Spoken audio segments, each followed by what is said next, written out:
You think it's just another late-night drive, an empty road, a quiet forest.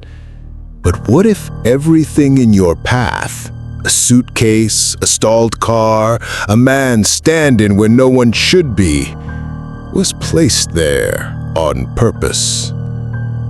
I thought I was just going home, but that night, the road was hunting me.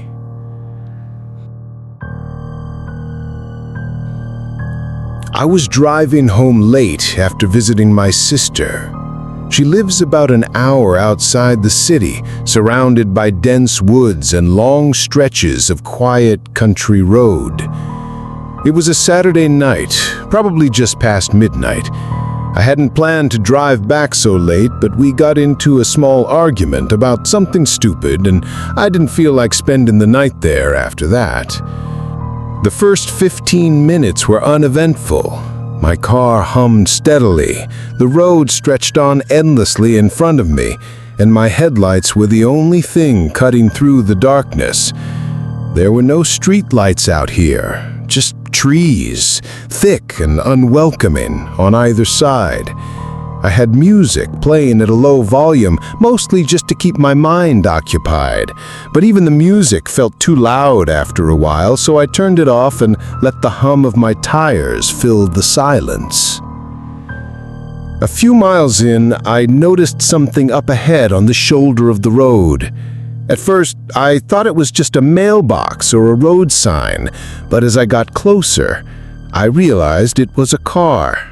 A small sedan, hazard lights blinking.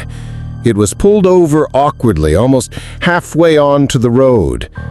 I slowed down, expecting to see someone flagging me down for help, but I didn't see anyone. The car looked abandoned. I drove by slowly, glancing through the windows, but it was completely empty. No one in the driver's seat, no one in the passenger seat. The back seat looked dark and empty too. Just the flickering orange of the hazards reflecting off my mirrors as I passed. I kept going, but that strange feeling, the kind that crawls up your spine like ice water, settled in. Something about how perfectly silent it all was made it worse. No crickets, no wind, just the road, the woods, and the weight of my own thoughts. I convinced myself someone probably ran out of gas or had engine trouble and walked to the nearest house. But I couldn't shake the fact that I hadn't seen any houses for miles. Maybe 10 minutes later, I came across something else in the road. I had to slow down again, this time because something was lying there directly in my lane. It looked like a deer, but when I got close enough, I realized it wasn't mangled or bloody or anything. It was just lying there, perfectly intact, legs folded underneath it, eyes open, staring blankly. It didn't even flinch as I approached. No twitch, no movement at all. I stopped just short of it and flicked my high beams on. It still didn't move. There was no way it was alive. But then, why wasn't there any blood? No broken bones? No sign it had been hit? It was just there, resting, or pretending to be. I didn't like the way it looked at me. I swerved carefully around it, avoiding the ditch on the side of the road, and kept going.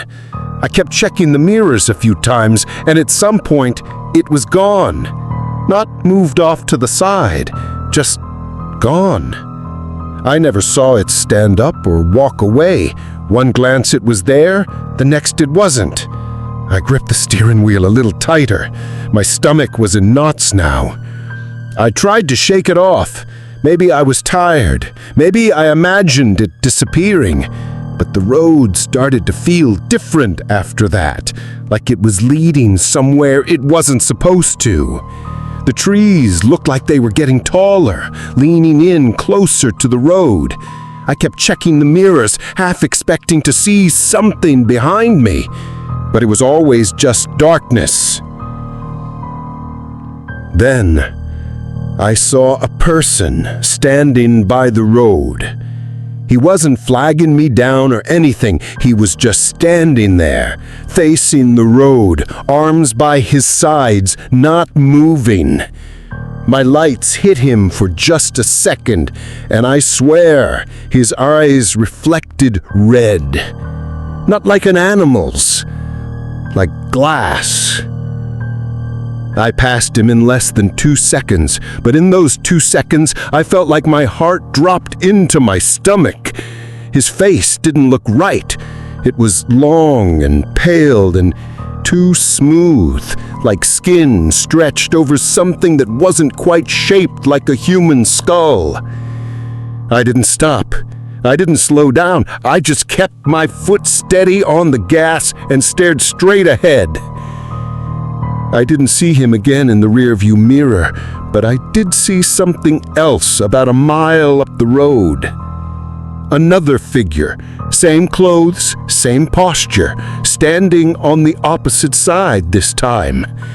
That's when I started to panic. There was no way someone could have walked or run that fast, especially not without me hearing anything. I pressed down harder on the gas. My heart was racing now. I kept telling myself I just needed to get back to the main road. I'd be fine once I hit the highway. But the road didn't seem to want to let me go. A few minutes later, as I rounded a bend, I saw headlights in the distance. They weren't moving. As I got closer, I realized there was a car stopped sideways across the road, completely blocking the way forward. One headlight was broken, the other flickered dimly. The front hood was open, smoke curling lazily into the night. And in front of it, in the middle of the road, he was back. The same man, the same figure. He stood motionless, head slightly tilted. This time, he was facing me. I slowed to a crawl, unsure what to do. My mind raced through scenarios. Maybe it was an accident. Maybe someone needed help, but my gut was screaming at me to turn around. I checked my mirrors again and felt my blood go cold. A truck had pulled out onto the road behind me. No lights, no sound, just idle in there, blocking me in. I was stuck. I had to do something. I couldn't sit there and wait. I threw the car in reverse, spun the wheel and veered off the road and into the dirt. The car bounced violently, tires struggling to grip, but I pushed through and swerved around the broken car, back onto the pavement and floored it. I didn't look back. I didn't stop driving until I reached a gas station almost 15 minutes later. I pulled up, got out, and just stood there, shaking. I could barely hold my phone steady to call the cops. When they went back to check the road, they didn't find the truck. They didn't find the man. The sideways car? Gone. But they did find the car I had passed earlier, the one with the blinking hazard lights. This time, there was someone inside. A woman, mid-30s, curled in the driver's seat. Cold. Not asleep. Gone. They ruled it suspicious, but there was little they could prove. No signs of trauma, no signs of struggle. It was like something just stopped her heart in the middle of the night. The strangest part, her phone had a recording open. No audio, just static. And it had started recording around the exact time I had seen the man in the road. I don't know what I saw that night. I don't know if it was something human or something pretending to be. but I know I wasn't supposed to stop. And if I had, I probably wouldn't be here to tell you this now.